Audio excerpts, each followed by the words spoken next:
The first light of dawn spread across Washington, D.C., painting the tarmac in soft gold. Passengers quietly boarded the flight bound for Dallas, unaware that this trip would carry more than just miles. Among them sat the President of the United States, Donald Trump. His presence stirred whispers, curious glances, and an unspoken tension that rippled through the cabin. For Aria, a 24-year-old flight attendant on her very first long-haul assignment, this was no ordinary day. The senior crew had reminded her to stay calm, polished, and professional, but her nerves betrayed the smile she practiced. It wasn't only Trump's status that unsettled her, was something far more personal. As passengers settled in, Aria tucked her dark hair neatly behind her ear and straightened her uniform for the third time. She was determined to appear flawless. Yet her thoughts drifted back to her father, a retired construction worker who had admired Trump deeply. He used to say, "One day, Aria, you'll meet him. Be brave enough to speak." And now, fate had handed her that very moment. Trump sat in first class, quietly reviewing papers as his Secret Service detail scanned the room. To Aria, he seemed less daunting than she had imagined, more like a grandfather lost in thought than the commanding figure she had seen in headlines. Still, her pulse raced. Could she really speak to him, or would her trembling voice betray her? The cabin buzzed with curiosity. Some passengers whispered, others sneaked glances, while the crew gathered discreetly at the galley. Every gesture mattered when the president was aboard. "Aria, don't engage unless he speaks first," Linda, the head stewardess, instructed firmly. With 18 years of experience, Linda's authority carried more weight than turbulence itself. Aria nodded, though her father's words lingered in her heart. Don't engage unless he initiates. How could she honor her father's dream if she never spoke at all? One crew member chuckled nervously. Imagine if he just asks for peanuts. Do we say Mr. President or just Sir? Their light-hearted laughter couldn't erase the heaviness in the air. Aria clutched the silver coffee pot, whispering to herself, just breathe, serve, smile, be professional. But when she looked at Trump again, something shifted. He wasn't surrounded by arrogance or distraction. He sat calmly, occasionally gazing out the window, lost in thought. For a fleeting moment, Aria saw not a president, but a man. Her nerves softened. She recalled her father's voice on his hospital bed. Courage isn't about not being afraid, Aria, it's about speaking when your heart tells you to. The engines roared as the plane prepared for takeoff. Aria's grip on the coffee pot tightened. Her chance was coming. Her father's memory filled her as the plane climbed higher. A hard-working man who rarely asked for much. He had spent his final months reminding her of resilience and courage. You may not agree with everything a man does, he once told her, but you respect courage. Courage makes leaders, and I want you to have it too. Those words had become her compass. The beverage cart rattled closer to first class. Aria's hands trembled. Linda leaned over. If you're too nervous, I'll take care of it. Aria froze. She could retreat, let fear decide her story, or she could step forward. Her father's voice echoed. Don't let fear decide your story. No, Aria whispered, surprising even herself. I'll do it. Row by row, her heart pounded faster. Trump was just a few feet away, still absorbed in his papers. Aria rehearsed silently. Good morning, Mr. President. Would you like some coffee? Simple words, but monumental. As she reached his row, the Secret Service agents shifted slightly, watchful but not hostile. Aria steadied her smile. She was just a hostess offering coffee. Then Trump looked up, meeting her eyes. For an instant, time stood still. Coffee, sir? Her voice wavered, softer than she intended. Trump studied her face briefly, then gave a faint smile. Yes, please. Her hand trembled as she poured, yet not a drop spilled. She handed him the cup carefully, her father's words echoing, louder than the engines. Thank you, Trump said, his tone unexpectedly gentle. It wasn't the conversation she had dreamed of, but it was a beginning, a first step toward courage. Back in the galley, Aria leaned against the counter, her heart still racing. The exchange had been simple coffee and gratitude, but it felt like crossing a tightrope high above the earth. Linda raised an eyebrow. Well, you survived your first presidential coffee run. Aria gave a nervous smile. She had served him, yes, but she hadn't spoken her truth. Her father's wish still lingered like a weight in her chest. Would he listen, even for a moment? As she moved through the cabin, she overheard passengers debating, some praising, others criticizing. The mix of voices reminded her of her father's advice. Don't let the noise drown out truth. People will always have opinions. What matters is having the courage to speak yours. Aria glanced back at Trump. He sipped his coffee quietly, staring out at the endless clouds. There was no performance, no commandingly reflection. Something in that silence emboldened her. Her fists clenched at her sides. If I don't speak now, I'll regret it forever. Aria knew she had to try. But how does one approach the most powerful man in the world without faltering? During meal service, her hands trembled as she placed trays before passengers. Most smiled politely, but an elderly woman in row 7 studied her with knowing eyes. You're nervous, dear, the woman said kindly. Aria flushed. Is it that obvious? The The woman chuckled softly. Only because I was a teacher once. I recognized the look of someone with words stuck in their throat. Aria's chest tightened. There's something I want to say, but I don't know if I can. The woman patted her hand gently. Courage isn't confidence, it's caring enough to try. Those words weighed heavier than the trays Aria carried. For the first time, she felt less alone. Perhaps fate had placed this stranger here as a nudge forward. When Aria glanced toward the front again, she caught Trump watching her. Not suspiciously, just curiously, as if he sensed her unease. Her stomach flipped. If even strangers could see her hesitation, perhaps it was time to stop hiding. Her father's memory, the teacher's encouragement, and the pounding of her own heart pushed her toward one direction: courage. Midway through the flight, the seatbelt sign chimed as turbulence rattled the cabin. Passengers gripped armrests anxiously, but Aria steadied herself, her training taking over. Just a little bump, folks, she reassured warmly. Perfectly normal, outwardly calm, but inside, the real storm raged. Near first class, she saw Trump sitting with composed ease, sipping water as if nothing could unsettle him. His calmness made Aria wonder, was he ever nervous? Did he ever doubt himself when the world demanded strength? The turbulence eased, but her thoughts spun faster. She longed to ask not about politics, not about power, but about fear. Did courage mean never feeling it, or acting despite it? Her lips parted, but the words caught in her throat. Secret Service agents flanked him like stone walls. Aria retreated, scolding herself under her breath. Coward, yet she knew her fear wasn't of Trump, it was of herself, of what might happen if she dared to speak. Back in the galley, she slipped a folded paper from her apron pocket, written the night before, in case her voice failed. Mr. President, my father admired your courage. He always told me to be brave. Today, I'm trying to honor him. She stared at the note, fingers trembling. If she couldn't speak aloud, maybe she could hand him this, but it felt too small, almost cowardly. Her father's voice echoed. Aria, don't whisper when you're meant to speak. Still, the paper comforted her like a lifeline. She tucked it back, promising herself that if her voice faltered, the note would speak for her. A movement caught her eye. Trump smiled faintly at a child who had wandered into first class, patting the boy's head before an agent gently guided him back. The tenderness startled her. Behind the headlines, there was a softness few would expect. Aria's throat tightened. Maybe, just maybe, he was the kind of man who would listen. The note crinkled in her pocket, urging her. Her chance was closer than ever. Then came the soft chime of a call button. Aria looked up and her heart nearly stopped. The request was from first class.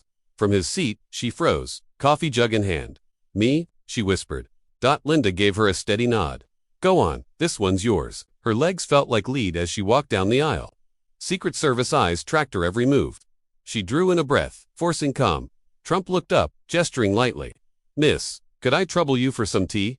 Chamomile, if you have it. Her throat tightened. Yes, sir. Right away. Back in the galley, her hands shook so badly she almost spilled the hot water. Linda steadied her wrist. You've got this, Aria. Carrying the steaming cup back, Aria placed it gently on his tray. Trump looked her directly in the eye. Thank you. Two simple words. Yet the warmth in his tone felt like an invitation, like a door cracked open. Aria lingered a second too long. Trump noticed, tilting his head. Is there something else? Miss, her breath caught. This was it. The door fully open. Yes, Mr. President, she whispered. I wanted to tell you something. The nearby agent stiffened, but Trump lifted a calming hand. Go ahead. Her knees nearly buckled. Her father's voice urged her on. Say it, Aria. My father. He admired you greatly, she began, her voice trembling. Before he passed, he told me to be brave, and today, I'm trying.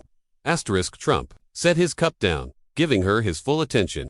The cabin seemed to hush, though passengers still murmured faintly in the background. He always said courage wasn't about being unafraid, she continued, twisting her hands nervously. It was about speaking, even when your voice shakes. So I just wanted to thank you for inspiring him, and maybe, for inspiring me too. Her cheeks burned. She had spoken too much, too awkwardly. But Trump didn't dismiss her. Instead, his expression softened, almost fatherly. For the first time, Aria didn't feel small. She felt seen. The moment stretched, heavy yet tender.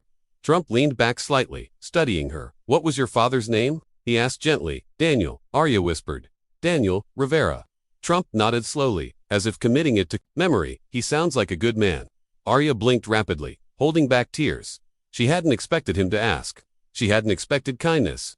Around them, the cabin stilled. Passengers whispered, craning their necks to witness the exchange. Even Linda stood frozen, watching from the aisle. He was, Aria said, her voice trembling. And he always told me not to let fear decide my story. Trump's eyes softened further.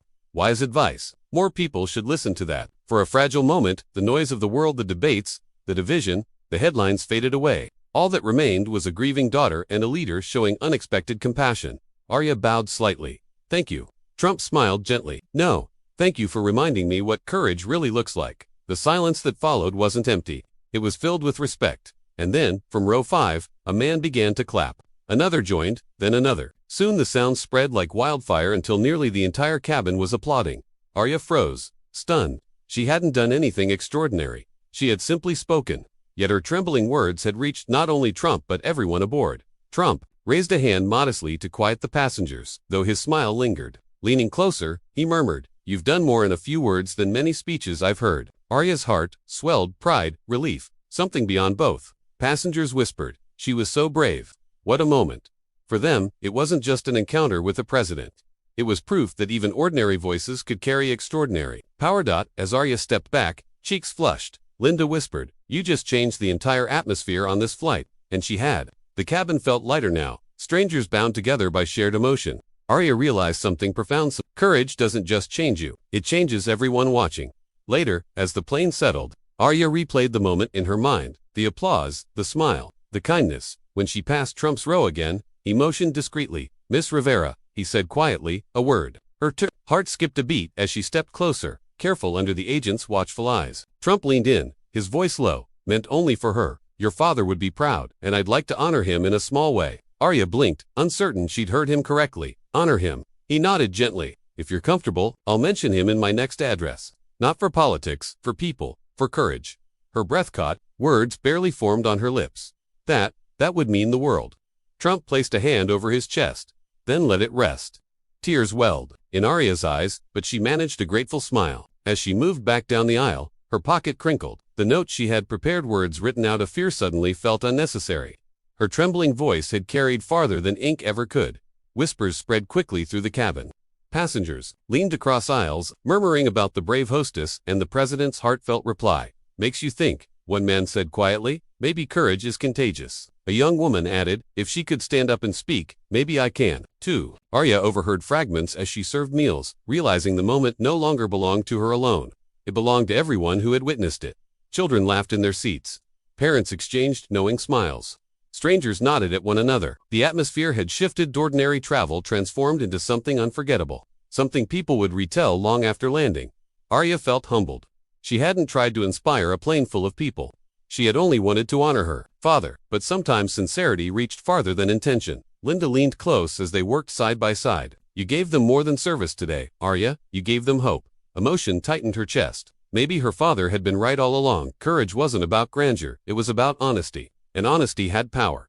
Hours later, when the cabin quieted and passengers drifted into sleep, Aria finally had a moment to herself. She stood in the galley, gazing at the clouds beyond the window. Her father's face surfaced in her memory, his worn hands, tired eyes, and the gentle smile that never left, even during illness. "Dad," she whispered. "I did it. I spoke." Tears slid down her cheeks, but this time they weren't from fear. They were tears of release, of fulfillment. Linda appeared behind her, soft-voiced. "You all right?" Aria quickly wiped her face. "Yes, just thinking about my father." Linda rested a hand on her shoulder. "Then you honored him beautifully today." The older woman's kindness steadied her. Aria realized courage wasn't a single act, it was a choice, something she could carry into every flight, every challenge, every corner of her life. For the first time in years, she felt peace, not because she had let go of her father, but because she had carried him with her, right into the skies. Meanwhile, Trump closed his folder of papers, his mind drifting far from politics. Trembling words echoed within him. "Courage isn't about being unafraid, it's about speaking when your voice shakes." He looked around the cabin, the families, the children, the weary travelers, and felt something unexpected: gratitude. For years he had been cheered, criticized, debated, judged, but rarely reminded of the quiet humanity in small encounters. That young hostess had accomplished what many seasoned leaders struggled to do: speak honestly, without agenda. He tapped his pen, scribbling a note on a scrap of paper. "Remember Daniel Rivera. Mention courage, honor, ordinary voices." "Everything all right, Mr. President?" an agent asked. Trump nodded. "Better than all right." He gazed out at the horizon, feeling renewed. Leaders often thought change came from speeches or policies, but sometimes it came from a trembling voice at 30,000 feet as the pilot announced their descent into Dallas. The cabin stirred awake. Passengers stretched, gathered belongings, and prepared for connections. Yet this flight carried more than luggage, it carried a shared memory, a unity born of one simple exchange.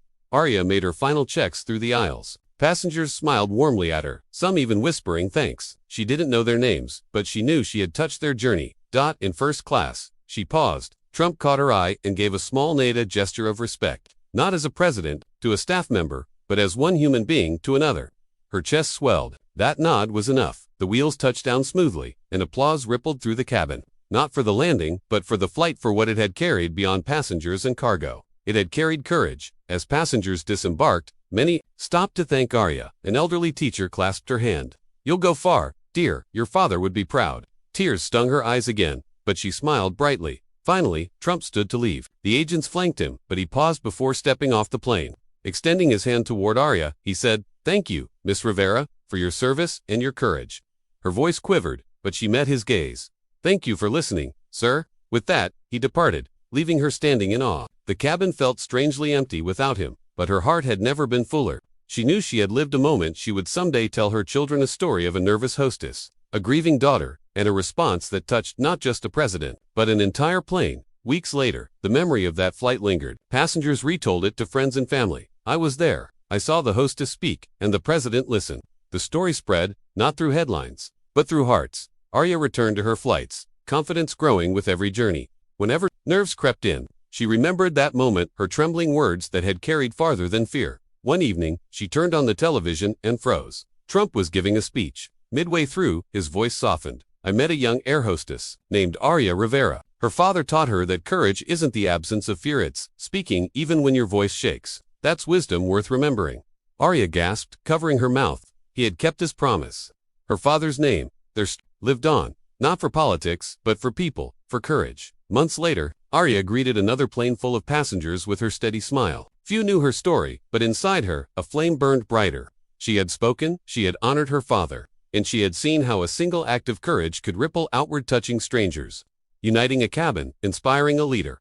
Life would bring turbulence and storms, but she knew she had the strength to face them. As the plane lifted into the sky, Aria looked out at the horizon. "Dad," she whispered, "we're still flying." And high above the earth, her story soared, not just as a memory, but as proof that courage, no matter how small, can win hearts, change lives, and inspire the world.